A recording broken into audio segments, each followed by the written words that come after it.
Hello and welcome to another episode of the BOINC Radio Podcast here on the BOINC Network Discord server and on YouTube and Twitter?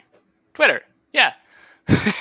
Join us every other Friday, 5 p.m. Eastern on the BOINC Network Discord server or at these usual spots where we talk about all things BOINC. This week we are finishing our discussion last week that was begun on the BOINC Census that the Science Commons Initiative and our main man Delta here put together. And yeah, that's that. Take it away, Dr. D. Dr. D. All right, Dr. D is here with a new drink. The D stands for drink, by the way. Hey. So I have a new oak. I found it in Woolies. There you go. I've gotten the blur to stop working, to stop blurring out. Oh no. Yeah, it knows that there's commercial branding in here. I have the oak splice. For those of you that don't know, the oak splice, or rather the spliced flavor, is a famous ice cream here in Australia that has a nice sugary coating on the outside and a nice creamy vanilla center. As per usual with oak flavors, I have to read out the blurb. Hungry Thirsty wanted a quiet summer escape, but Oak Splice Pine Lime has been waiting by the pool, feeling right at home. Don't be fooled by the hint of vanilla.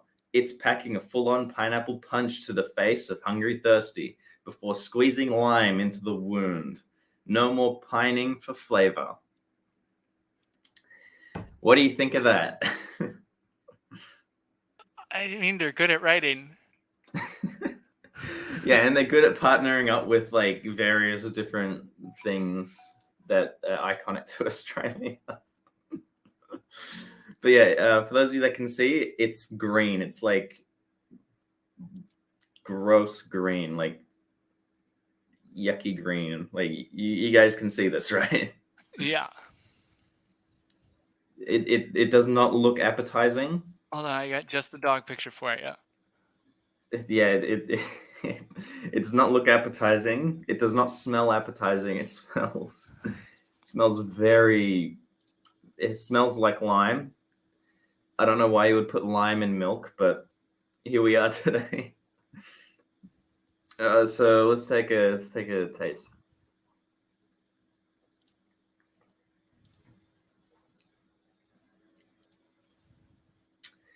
Oh, you can definitely taste the lime. It is quite creamy. You can taste the vanilla. Ugh. Okay. If you want a rating on this one, it's better than. It's definitely better than the Jam Ball Donut Oak. That thing was horrible.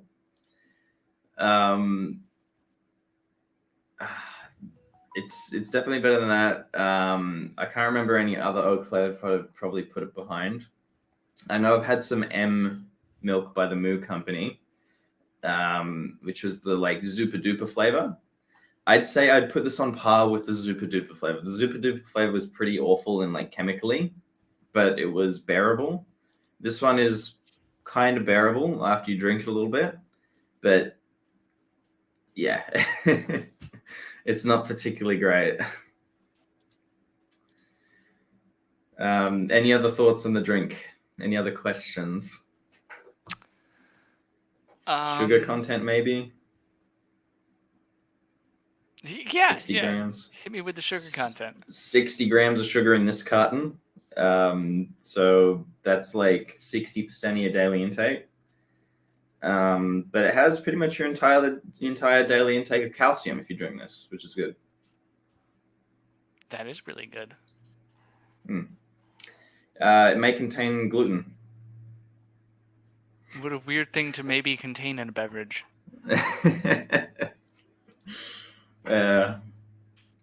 Anyway, shall we get on to the news now?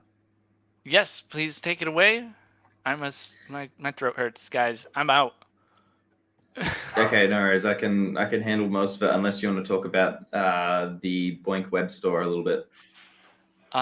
Sure. So the Science Commons Initiative has launched a Redbubble web store with all your favorite BOINC swag. I mean, there's just like a couple projects up there, but anything purchased on the web store, proceeds go to our BOINC Development Fund. I think some projects get 50% of the proceeds. Well, all projects are guaranteed 50% of the proceeds, but most projects just donate that back to the BOINC Development Fund. Use the development fund to fund bounties in the BOINC ecosystem. Yeah, so check it out. I don't have, you can go to the sciencecommons.org and find the shop link. I don't have the link on me right now. Yeah, I'll be sure to put it in the, I think the description of this video, or whenever the podcast gets released. I know I can add links to it, so I'll probably add it into the links. But yeah, the two things I highly recommend with this web store is the Dennis at Home pajama pants and the Athena Map of the Internet t-shirt. I have the Athena. I've actually bought 2 Athena Map of the Internet t-shirts because the first one was too small. But it definitely looks like I got shot, but it's also very cool and I enjoy wearing it. Yeah, I gotta get one myself. To answer your question, Weber, we have contacted as many projects as we can. Not super communicative, but you, dear Cruncher, if you want to see swag from your project up there, we need permission from the project. We're not going to do it without their permission. So have them reach out to us, and we will do our best to get some swag for them up there. Cool. Yeah, I could pretty much handle the rest of the news. There's only 2 other items, really, unless you want to consider the discovery of a 12-digit factor yet again by the WANless project. How many times? We gotta get how many times. Has been found by the project almost 400,000 times, 398,822. It's a lot of times. It's pretty good. Also, Gerasim at Home has been putting out a couple posts. As far as I could read from the translations, it has something to do with the NVIDIA GPU work units. So if you haven't heard about Gerasim at Home in a little while, probably a good idea to check on it and see how it's going. So yeah, on to some more important news. ClimatePrediction.net is, or rather wants to create a new sub-project. So the new project is called Storms, and they aim to investigate how low-pressure systems may change in the future. For those of you that don't know what a low-pressure system is, it is basically a weather phenomenon that mainly causes disruptive weather and storms and rain and all that good stuff. So the project aims to investigate how low pressure systems move across Europe specifically. With low pressure systems, yeah, they can be very intense at times, and going into the future, especially with climate change, wondering how these low pressure systems may change, maybe where their path might change, maybe how intense they might be, how much rain they produce, and so forth. So they want to do a very controlled investigation into these storms. And yeah, basically run a whole bunch of weather simulations. So if you're keen on climateprediction.net, I'll give you a bit of warning beforehand. This is quite an intensive work unit. So we're talking 6 hours of runtime on a modern CPU. The amount of RAM that it needs is approximately 7 gigabytes at most. It will be using 354 different files. The model output is 16 megabytes per step, and that means total output and upload size of 1.5 gigabytes per work unit. The checkpoint size is almost a gigabyte as well. So yeah, keep that in mind. Foxy in the chat is asking, is it 7 gigabytes per task or multi-threaded? They do not specify. So I cannot tell you that, unfortunately. But yeah, 7 gigabytes of RAM is pretty big. I mean, I got 32 gigs of RAM in this computer, in this little beast. But yeah, 7 gigabytes is yeah, quite a bit. And yes, it is an SSD killer. It will be outputting 1.5 gigabytes per work unit with 800 megabyte checkpoints. Crazy stuff. So make sure you check your settings before you run this project.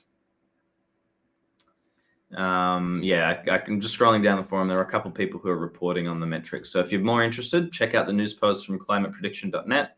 You can get more information on the new project that they're starting.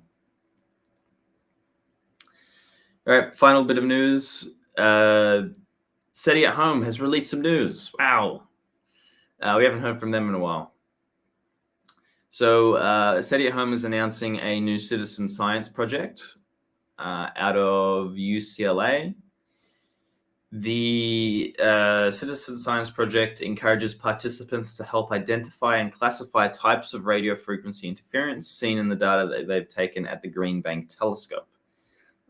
This is an important step in identifying any signals that don't look like RFI. And this brings up another topic that I've talked about ages ago, Zooniverse. For those of you that remember Zooniverse, and for those of you that don't, it's a project that basically facilitates volunteer science. So basically you come on, read some rules and how to do things, and then you just go in and start basically contributing your time to saying, yes, this is an RFI, no, this is an alien signal, or this is from a star, or this is from whatever. It could be from anything too, not just SETI at Home. I've seen some projects identifying animals, identifying bacteria, drawing over things. It's really cool what Zooniverse can do. And I highly recommend that if you're interested in SETI at Home, you check out Zooniverse and help them with their workflow that they got going for identifying radio frequency interference. So yeah, that concludes the news, I think. You got anything else, Jeringo? I got nothing. Cool. All right, I'm going to start screen sharing.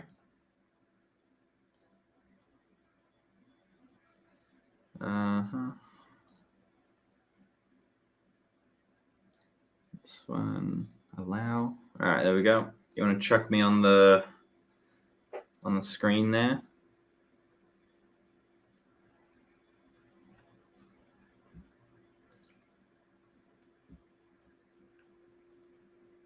Cool. All right, great. We're here. I'll zoom in a bit. Okay, so where we left off was just after whether we support BOINC projects financially and non-financially. So let's move on to BOINC origins. So we asked a couple questions about BOINC origins, namely, when did you first hear about BOINC and where did you hear about BOINC?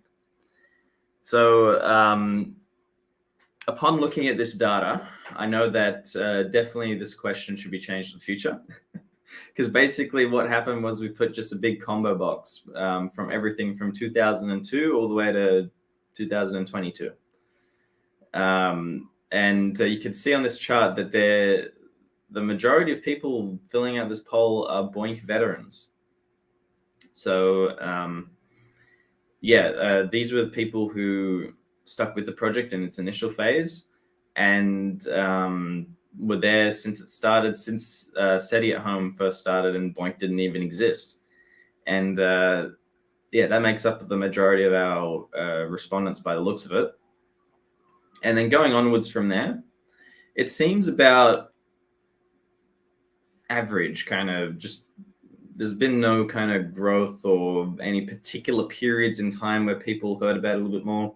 You could probably say that COVID in 2020 may have spiked it a little bit, but it's not significant enough to say that's the case. So interestingly enough, not too many people put 21 and 22 for the year.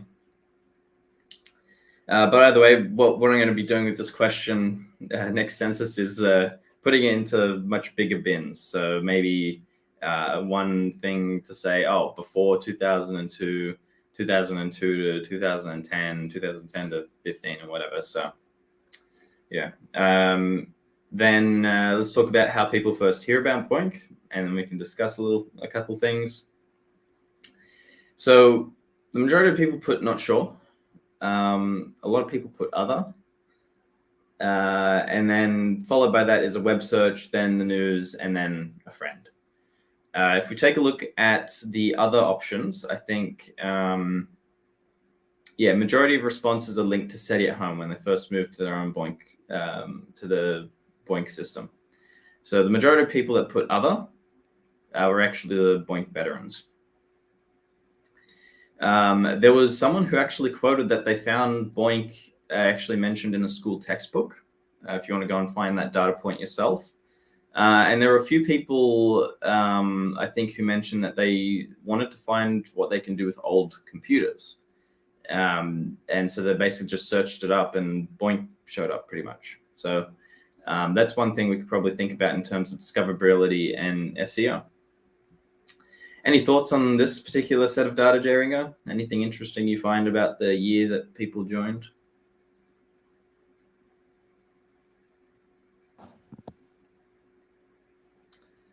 Jay Ringo, are you dead? Mostly. I'm telling you, I'm not going to talk. Okay, no problem. All right, I'll continue. If anyone else in the chat has any opinions or wants to share anything, wants to know anything, just let me know. Too bad, Jeringa, you can't have any of this lime milk. It will clear your throat. I love it. Yep. Okay, project administration. So I asked a few questions in the BOINC census on how BOINC projects can improve themselves.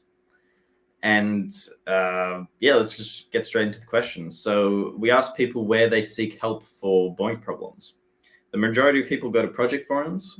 The next thing is that people do web searches. Then they go to the actual official BOINC forum, then the official BOINC website, and then several chat groups remain the lower one.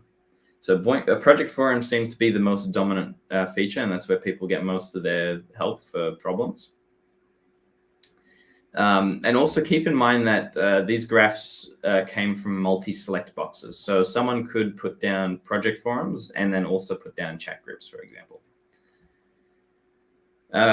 Okay, so how do you want to hear about BOINC and different things that are happening within a project? I was kind of surprised by this.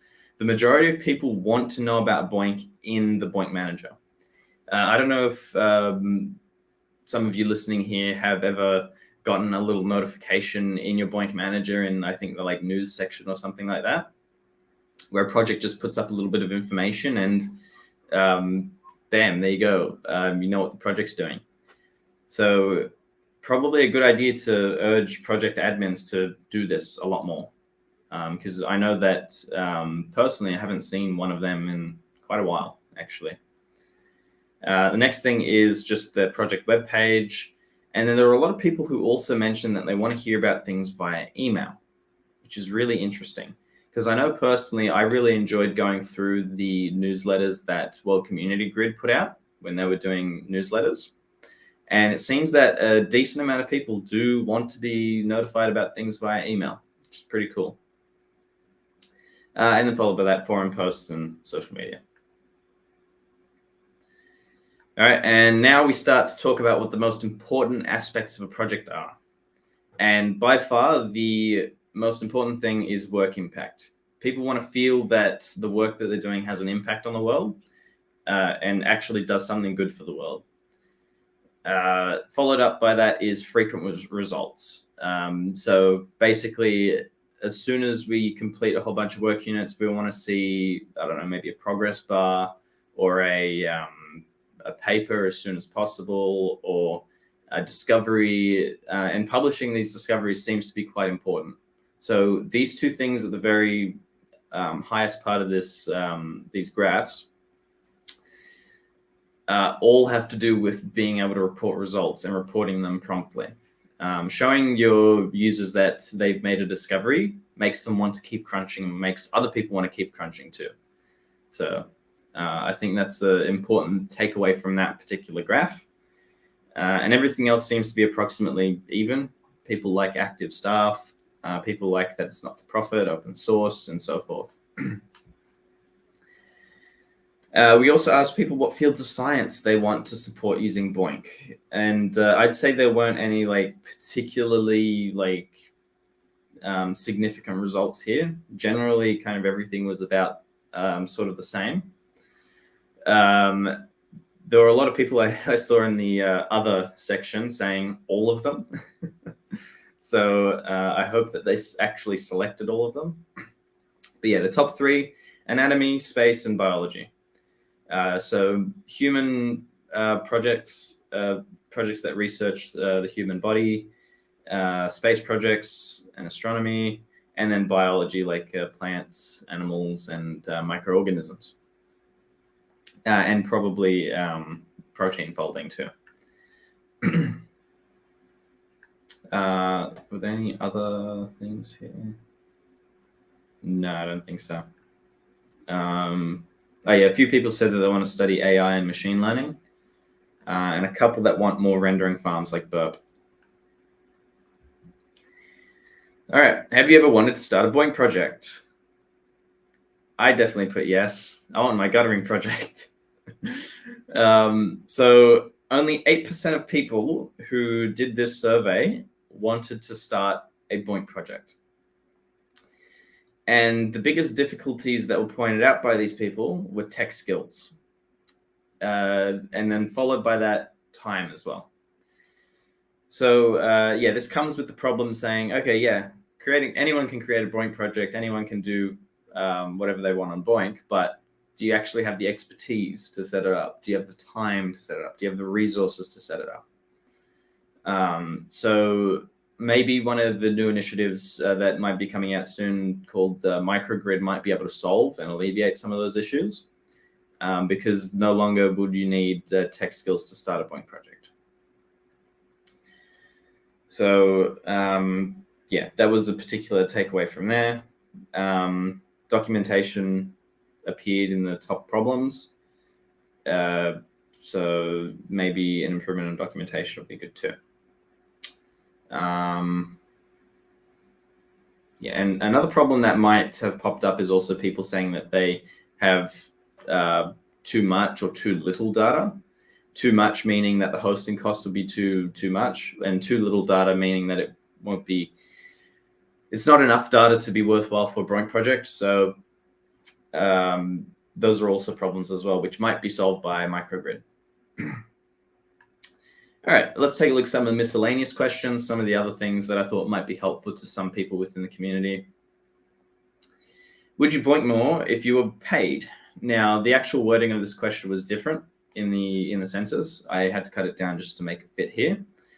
But generally, 46% of people, almost 50% of them, almost half, said that they would crunch more, they would do more BOINC work if they were compensated. An additional 33%, so a third, were on the fence about it. And a solid 21% said outright, no, I wouldn't be doing any more BOINC crunching if I were being paid. So if you want to approximate it, about, what have we got, 80% of people are considering doing more BOINC work if they were to be compensated. So that might be an interesting metric that people might want to look at. Surprisingly, 2/3 of people know that they can be paid for crunching BOINC. And this includes whether it be cryptocurrencies or not-for-profit organizations rewarding people, charity engine even, if you want to consider that. So yeah, people do generally, people do know that they can get paid for their crunching. So yeah, that's an interesting part on the economics within BOINC. Let's see what else. Do you use any other distributed computing platforms? I think I'm going to keep this question in the next census as well, because it's interesting to see what people can come up with. So I neglected to put in distributed.net because I'm quite familiar with distributed.net. However, the majority of platforms is that people don't know any other platforms that they use for distributed computing. Coming in second is Folding at Home, probably the most obvious choice, then Dreamlabs, and then other results. So among the other results, there are quite a few interesting things. And I think I remember talking about this in a sneak peek, I think a little while ago on a different BOINC radio. Distributed.net appears in a number of the other results. For those of you that don't know Distributed.net, basically Yo-Yo at Home piggybacks off of this. They do OGR, which is probably one of my favorite projects. Then they also do other things like I think the RC5 challenge, and also I think that's it. Yeah, I think that's it for them. But yeah, they've been running for a very long time now. Another one that people mentioned was GIMPS, which stands for the Great Internet Mercenary Prime Search. This one is another ancient one as well. I'm pretty sure this is before BOINC was even invented or even SETI at Home. So yeah, if you want to check out this project, they have t-shirts.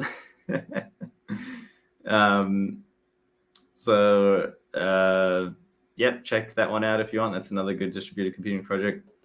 This one was interesting because Sheepit is very, very similar to Burp, and they pretty much do almost the exact same thing again. So yeah, you could take a look at their frame rendering power.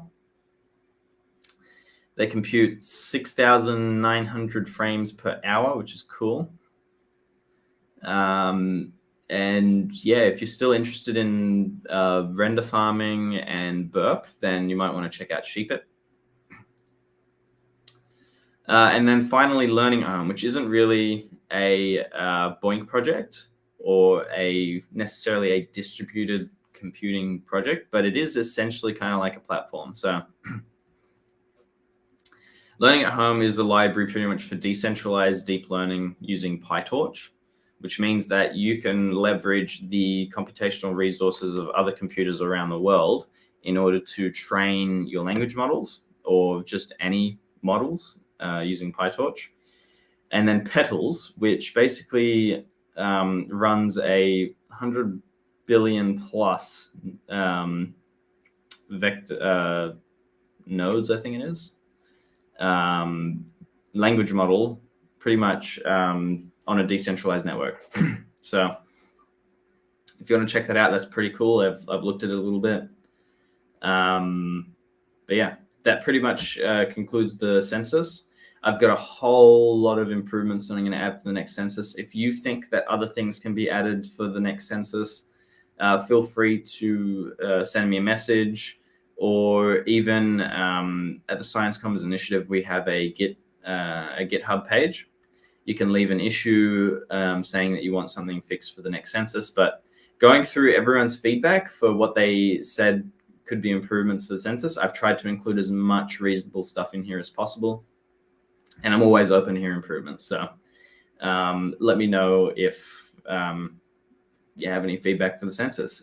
And I'd also like to mention that the BOINC workshop is almost ready to be announced with the speakers and schedule. I think we'll double check BOINC workshop because I'm going to be one of the speakers. Yep, still waiting to come. I will be one of the speakers at the 2023 BOINC workshop. I'll have to wake up at 4 a.m. to do it. And I'm praying that my internet works this time. So wish me luck, everyone. But yes, I will be presenting the BOINC census at the BOINC workshop next week. And yeah, hopefully some of you could be there. Go to boincworkshop.org to stay tuned. And yeah, I can't wait to present this. It's an amazing product, Elsa. You did so good. Thank you. Thank you. I've already, when you were presenting it, I'm like, oh, I'm giving a presentation soon. I'm going to use this part of the census to prove my point. I love it. Which part in particular? would people pay more or BOINC more if they're getting paid? Yeah. It's like 'Cause it 80% seems like essentially yes. yeah. Well, I mean, we can't say that 80% is essentially yes, because a lot of people want to know how. But yeah, essentially the target market for essentially the target market, you could say, for rewarding people for doing BOINC crunching is about 80% of the community based off of this sample. Yeah, because this sample is in no way scientific at all. This analysis is in no way scientific at all. So this is just simply presenting the data using pie charts and cool eye candy. I'd be interesting to see that question asked to people who don't already BOINC.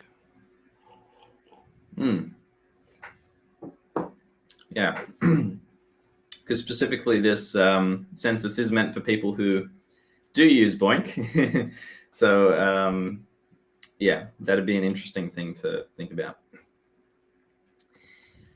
Okay, looking at the chat, am I firing up OGR again? Maybe. So because Yo-Yo at Home has suspended OGR, and I'm not sure if distributed.net is loading up another OGR again, I will probably be looking to do it myself. And it's going to be something that I might be working on in my spare time to find OGR. I think it's 29, I think.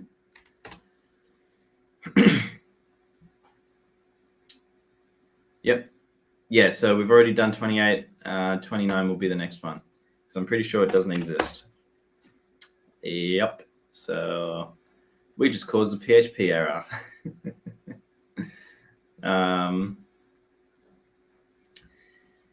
Yeah, so yeah, I want to do OGR 29 if distributed.net doesn't already do it. So yeah. Any other things that we should probably talk about? We don't deserve you. I think you deserve some antibiotics for that sore throat, though. Oh, I've just been talking a lot today. I needed a freaking hard candy. I would drink the crap out of your green magic milk or whatever the frick that stuff is. Yeah, I need someone to drink because I'm not going to drink all this. Like, this is terrible. This is awful. Yeah. Stay tuned for Census 2023. That'll be sometime in November. And yeah, keep an eye out for the BOINC workshop. Hopefully you'll see me there and I won't sleep through it.